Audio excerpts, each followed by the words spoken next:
Omunjiri yaburra Reverend Kato Martin oriyo muri Sahara Kakoba Church of Uganda yahiga bikiriza okube cyo kureberaho kirungi nka Petero rukwera. Petero akaje mushisha w'ubwenge konka okukureba humility eyabira yine ikaba humility iyo kutangaza. Akaba namanya weakness ze. Akaba namanya cyane atari kubasa gukora ayeta mukama wetu Yesu Kristo.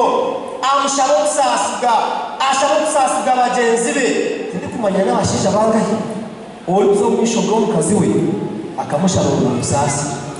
Omukushaboku abashije 20 bataye bo mu kibina cya Bishamaka echa Fathers Union.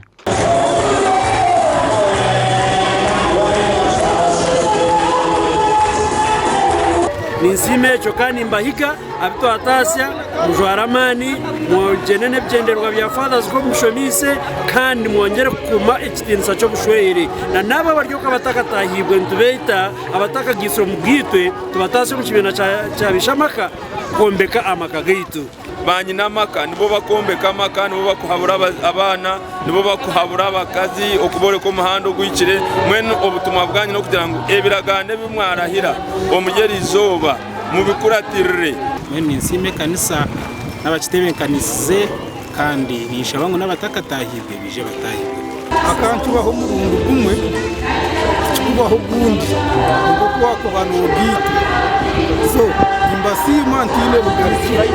Omugandi abikiriza Heart Chain Church of Uganda aho mu Rembo Mbarara bashabo butosho kusima mukama ahabwe byabarabizemu.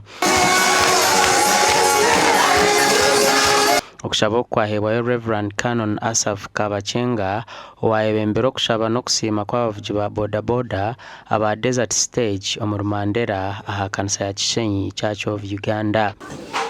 Wenda utirensima tugumetwesige mukama kandi yagira ngo n'ikirungi okwesiga mukama okukira okwesiga abageraki omuntu kana kwimukaho wena no trensima naenda muna nako tukatemu kwantu ega kintu cyo kusima.